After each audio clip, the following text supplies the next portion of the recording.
ఈ గిన్నె చూసిన వెంటనే మీకు ఫస్ట్ వచ్చిన థాట్ ఏంటో కామెంట్ సెక్షన్లో చెప్పండి. నాకు కూడా సేమ్ అదే థాట్ వచ్చింది. సో ఓవరాల్గా డిమార్ట్లో అయితే స్టీల్ సామాన్కి కొదువే లేదు. ఈ ఫ్లాస్క్ చూస్తున్నాము, మూత ఓపెన్ చేయడానికి ట్రై చేస్తున్నాము, అస్సలు ఓపెన్ అవ్వలేదు. ఈ లోపు నా చూపు కాస్త పూజ సామాన్ మీద పడ్డది. ఎంత బాగున్నాయో అసలు.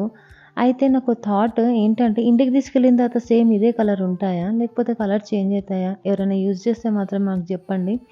అండ్ ఈ గిన్నెలు చూడండి, ఈ ప్లేట్స్ చూడండి, ఖచ్చితంగా ఇంకొంచెం సేపు ఉంటే మాత్రం కొనేస్తా అన్న విషయం అర్థమై ఫస్ట్ ప్లేస్ చేంజ్ చేద్దామనేసి ఇంకా మన లేడీస్ సెక్షన్లోకి అయితే వెళ్ళిపోతున్నాను. అయితే ఈ వెళ్ళే ప్రాసెస్లో నాకు ఒక థాట్ వచ్చింది.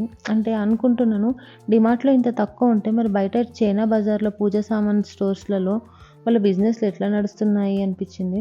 సో లేడీస్ సెక్షన్లోకి వచ్చిన వెంటనే లెఫ్ట్ సైడ్లో క్లిప్స్తో వెల్కమ్ చెప్తున్నాను. సో నెక్స్ట్ వీడియోలో బట్టలు చూపిస్తాను. So do follow for more videos. Bye.